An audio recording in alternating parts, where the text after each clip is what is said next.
sen güləndə, gül oğlum. Tezcə böyü, tez boyata, tez oğlum. Saqqal gəzən bu dağlarda gəz oğlum. Sən güclüsən, əngəl bilmə, aş oğlum. Sən böyüksən, olmalısan baş oğlum. Gün içində gələcəkdir gün oğlum. Haqqa tap gün içində gələcəkdir gün oğlum.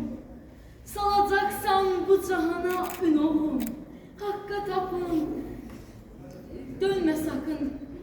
Gel oğlum, çörəyini at olanda belə oğlum. Haram yemə, hak yolunda öl oğlum. Kör düyünü qılıncınla çöz oğlum. Səndə yalan, məndə yalan köz oğlum. Xəyanətə yuvarlanmaq yox oğlum. Qılıncını xain qəlbə sox oğlum.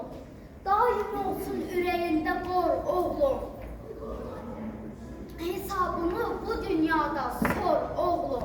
Əcdadını xeyrət ilan oğlum. Utanc deyil, sənə verər şan oğlum. Tarixə sən verəcəksən can oğlum. Gün gələr ki, torpaq istər qan oğlum. Nəfis, kibir, məntiq, udan, div oğlum. Dikbaş olma, insanları sev oğlum. Bircə yol var, haqq yoludur, bul oğlum. Yeri bilmək, göyü bilmək, bil oğlum. Bircə yol var, haqq yoludur, bul oğlum. Yeri bilmək, göyü bilmək, bil oğlum.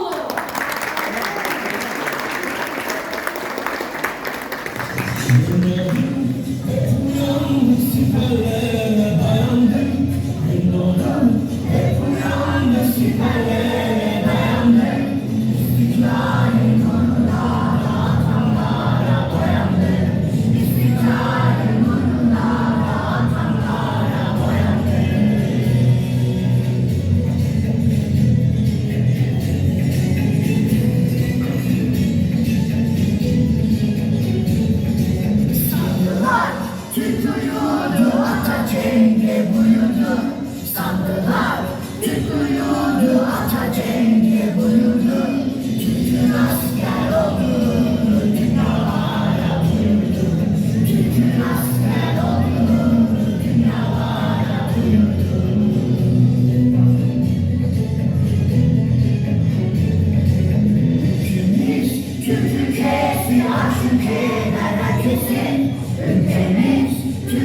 uyandı siperlere